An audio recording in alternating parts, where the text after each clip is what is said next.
Hola tout le monde! On espère que vous allez bien. Nous ça va super, c'est notre première nuit en pseudo bivouac, enfin voilà, en tente. Alors on se retrouve aujourd'hui pour faire une petite FAQ, ça va faire plus d'un mois qu'on est sur le chemin, bon avec 2 semaines de pause, mais donc on va répondre aux questions qu'on a eues. Donc il y a 2 questions en une.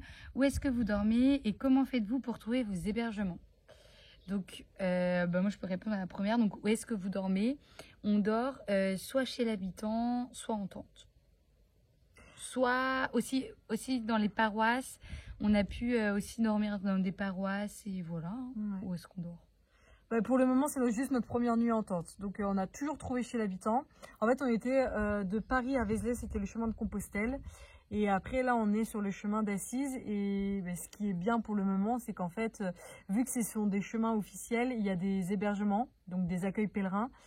Et à chaque fois, on a réussi à trouver grâce à ça ou aussi grâce au contact. Par exemple, on dort chez une personne et le lendemain, on dit notre étape. Ils disent « Ah ben, on a un contact ». Donc, ils nous donnent le numéro et nous, on appelle.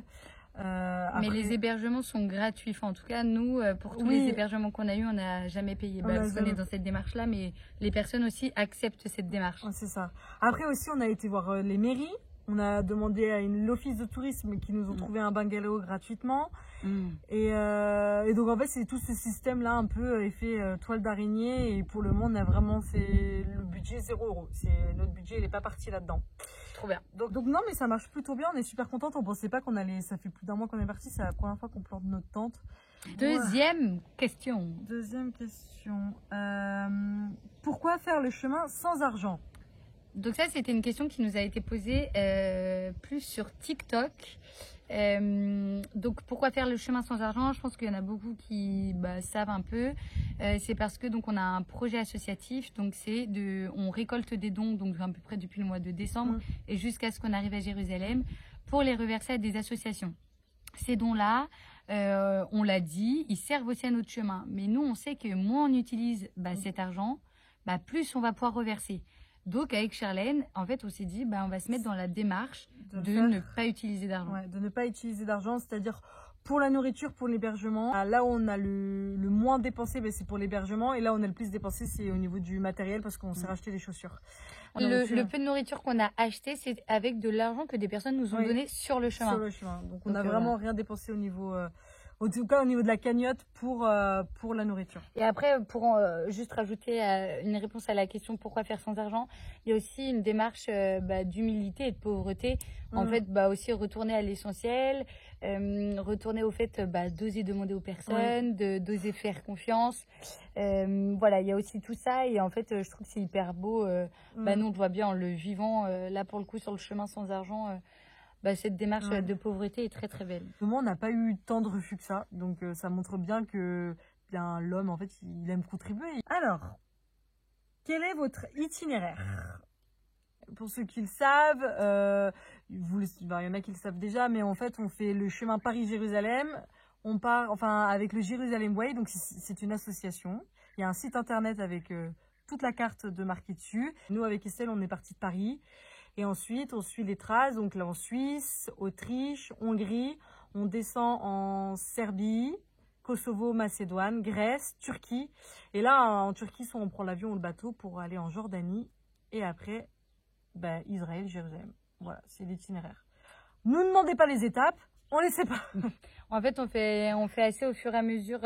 Après, je crois qu'il y a une autre question un peu comment on s'organise par rapport justement à notre tracé. Peut-être qu'on peut y répondre du coup. Ah oui, comment faites-vous pour retenir le chemin par cœur? Du coup, on ne retient pas le chemin par cœur. On fait tronçon par tronçon. Donc au début, on regardait Paris-Vézelay. Ensuite, c'est Vézelay-Thésée. Ensuite, ce sera Thésée-Belay. Ensuite, ce sera Belay-Genève. Et en fait, on avance petit tronçon par petit tronçon. Et après, on s'aide aussi des cartes, mais aussi d'une application GPS de chemin de randonnée.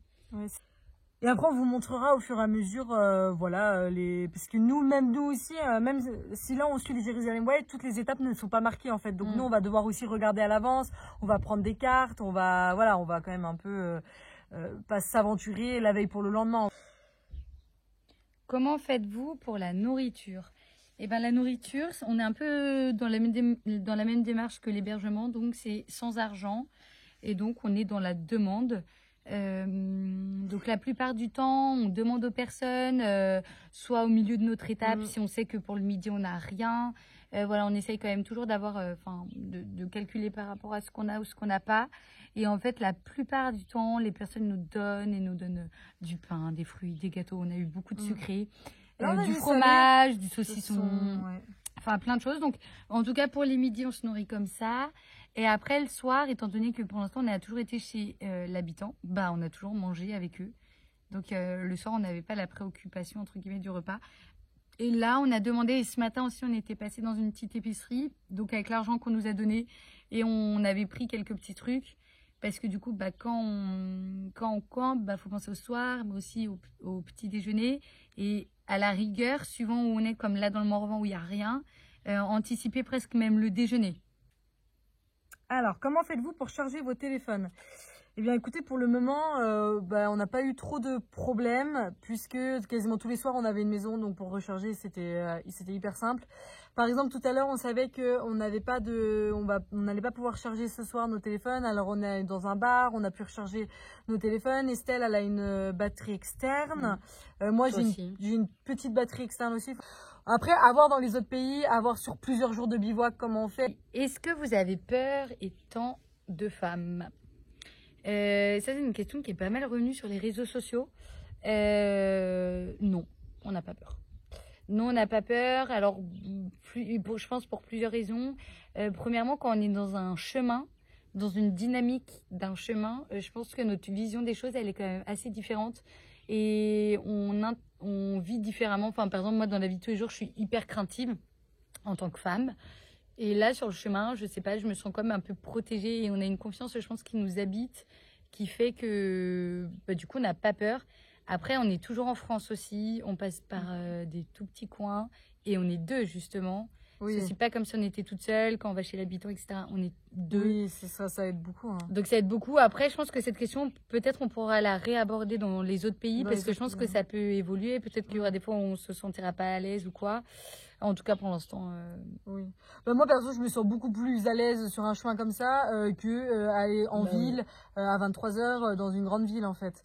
Franchement, pour le coup, j'ai jamais eu peur. La question de la femme, de moi, en tout cas, j'ai pas de risque. Après, en effet, on est en France pour le moment, donc on vous dira à l'étranger. Mais même, par exemple, en France, on peut avoir peur habituellement et en fait, là, nous, on n'a pas peur. Non, on n'a pas peur. On n'a pas peur. Pourquoi un pèlerinage et Jérusalem? Alors, pourquoi un pèlerinage et Jérusalem? En fait, déjà, nous, on a déjà fait le pèlerinage de Compostelle. On s'est rencontrés d'ailleurs en 2021 sur ce chemin-là. Et pour nous, ça avait changé notre vie, en fait, le fait de faire un cheminement, que chaque jour, en fait, on prenne notre sac à dos et on avance d'étape en étape. C'est comme si on avançait parallèlement dans notre vie aussi. Et je pense que toutes les deux, c'est ça aussi qu'on aime dans l'histoire de faire un pèlerinage, de faire un chemin. C'est aussi tout le cheminement intérieur qu'il y a. Et aussi Jérusalem, au niveau de la foi, de la spiritualité, c'est quand même fort avec toute l'histoire qu'il y a derrière au niveau du Christ. Puis c'est la ville sainte, quoi. Donc, c'est le pèlerinage le plus long du monde. On ne pourra pas faire plus long que ça. Et il y a aussi le fait je rajouterais aussi de passer par tous ces pays, parce qu'en effet, il y en a beaucoup aussi, ils nous disent pourquoi vous n'êtes pas passé par l'Italie, etc. Mais nous, on avait vraiment le souhait, déjà de passer par cette voie-là, mais aussi parce que c'était la voie qui faisait le plus de pays. Et nous, on avait vraiment ce souhait-là, aussi pour aller découvrir d'autres cultures, d'autres modes de vie, d'autres traditions, d'autres même religions, en fait. Et donc, il y a aussi tout cet aspect-là de découverte qui nous anime dans le chemin, dans notre pèlerinage, dans notre chemin jusqu'à Jérusalem. J'ai mal aux fesses, là, sur les cailloux. Comment vivez-vous le chemin depuis le début? Je pense que là, on va faire deux réponses distinguées avec Sharon, parce que peut-être qu'on n'aura pas le même discours. Comment on vit donc le chemin depuis le début? Si ça, on en a parlé avec Sharon. On en parlait hier. Je disais que c'était hyper étrange parce que ça faisait donc un peu plus d'un mois qu'on était partis. Et je me rappelle sur le chemin de Compostelle, donc au bout d'un mois, on était à Saint-Jean-Pied-de-Port. Et en fait, ça me paraissait être dans un sens hyper long. J'avais l'impression d'être partie depuis 3 mois. Et je me disais, mais il me reste la même équivalence pour arriver à Santiago. Ça me paraissait hyper loin et tout. Mais parce que dans notre tête, on savait que en gros, Santiago, c'était 2 mois. Et là, au bout d'un mois, j'ai l'impression que je suis partie il y a une semaine et tout. Donc, le rapport au temps, il est complètement décalé. Moi, après, je me sens hyper bien depuis ma blessure. Depuis la reprise, je sens que je suis encore plus à ma place que ce que je sentais avant. Je sens que mon corps, il est en symbiose avec mon esprit et avec ma volonté d'aller jusqu'à Jérusalem. Donc, ça, je sais que c'est hyper important et donc je sais que mon corps va me mener jusqu'à Jérusalem. Voilà. Donc, et en fait, je poursuis mon cheminement que j'avais commencé sur Compostelle. Donc ça, c'est aussi trop beau.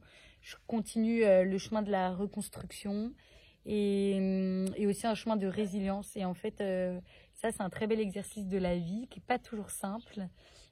Chaque pas sur le chemin n'est pas facile, tant physiquement que moralement. Et en même temps, la beauté, elle est présente. Et donc ça, c'est trop ouf.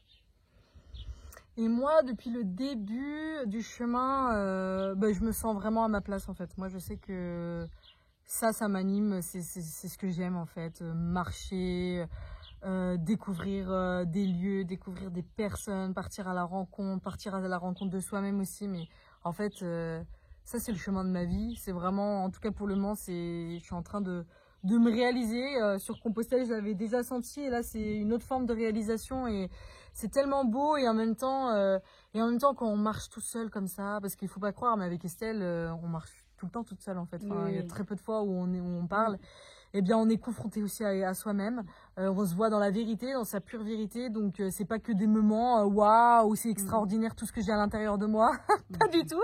On voit toute sa dualité. Hein. On reste des hommes, moi, je vois totalement ma dualité. Je vois sur qu'est-ce qui est en moi, là où j'ai des blocages, là où je sens que ça va mieux. Et en même temps, je pense qu'au fur et à mesure des mois, au fur et à mesure des semaines, peut-être qu'il y a des choses qui vont se débloquer, qui vont s'alléger et d'autres ou pas. En fait, j'en sais rien du tout. Je sais pas l'avenir. Mais en tout cas, on se voit dans une certaine vérité. C'est beau, c'est super beau. Et en même temps, parfois, on n'a pas forcément envie de regarder, ou on n'a pas forcément envie de côtoyer ça. Et le chemin amène quand même à le côtoyer, à se voir. Et je trouve ça tellement beau. Même rencontrer d'autres, enfin je me dis mais ça fait que 1 mois à peu près qu'on est parti et on a rencontré déjà tellement de personnes.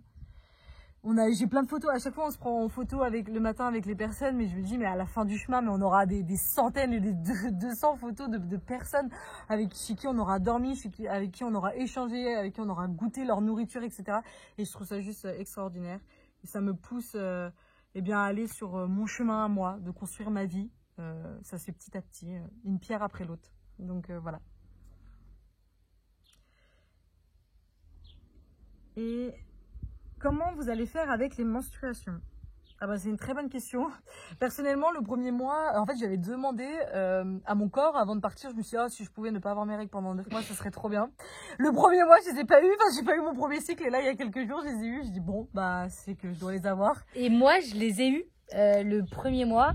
Et là, je les ai pas alors que je devrais les avoir. Ouais, on se dit, mais ça se va faire 1 mois sur 2. Ouais, c'est ça, on va faire 1 mois sur 2. Non, moi personnellement, d'habitude, j'utilise j'utilise la cup, voilà, pour les filles qui connaissent. Et ça faisait très très longtemps que j'avais pas pris de tampon. Déjà, je déteste les serviettes. Et là, j'ai repris ça sur le chemin. Et en fait, j'aime pas du tout. Vraiment, c'est pas ce qui me convient. Donc, je vais reprendre ce que j'utilise. Et après, il faut trouver des toilettes. Voilà. C'est une organisation, quoi. De toute façon, quand on est femme, organisation, mais je veux dire, voilà, c'est ça, on n'a pas le choix. On n'a pas le choix. Sur ça, on n'a pas le choix. Mes copines m'ont dit, pourquoi tu prends pas des culottes menstruelles? Mais en fait, c'est encore pire. Enfin, en fait, il faut les laver et tout. Il faut les mettre en machine. C'est pas possible. Non, moi aussi, j'avais pensé aux culottes menstruelles. Mais à la rigueur, pour quand c'est les jours où c'est un peu moins, le flux, il est un peu moins, mais non. Mais pour le coup, moi la cup, je pense que je vais revenir à ça. Et après, moi personnellement, mes règles, je les ai que 3 jours je les ai que 3 jours. Donc c'est pas beaucoup. Alors j'aurais jamais cru parler des règles. Non mais moi non plus. Mais du coup, c'est pas beaucoup par rapport à d'autres et c'est pas comme si on avait aussi des douleurs. Non mais je sais qu'il y en a, ils ont des douleurs de fou. Malades et qui peuvent pas faire des activités physiques ou quoi que ce soit. Enfin, en tout cas pour le moment. Non, juste moi, je sais pas si ça a joué ou pas, mais le 2e jour de mes règles, j'étais très très très fatiguée, hyper à fleur de peau, hyper sensible. Voilà, pas forcément envie de marcher. Donc je sais pas si ça joue ou pas. À voir la prochaine fois. Si ça refait la même chose. Du coup, moi je les attends. Donc si elles veulent venir, par contre, moi j'aimerais bien parce que c'est assez important. Donc je les attends. Bah, Et c'est tout bah, parce que c'est du tout. coup, parce C'était qu'on a tout, répondu à la dernière. voilà. Si vous avez d'autres questions, bah, pour la prochaine fois, parce qu'on refera Bah d'autres oui. FAQ, bah, pas de souci. Faudrait qu'on fasse genre une FAQ dans chaque pays. Ouais, une FAQ dans chaque pays. Et donc, du coup, il y a la cagnotte qui est toujours D'actualité.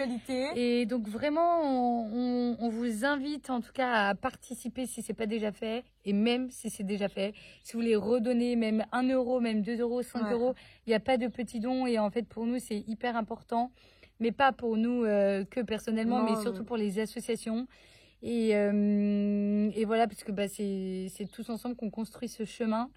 Et on le voit d'autant plus qu'on le Ouais. vit. Avant, on le disait, mais on ne l'avait là, pas c'est encore vrai, là. vécu. Là, maintenant, on le vit et on sait que Mm. c'est vraiment bah, tous ensemble, en fait, qu'on va aller un peu plus près des étoiles. Car notre chemin, c'est votre chemin.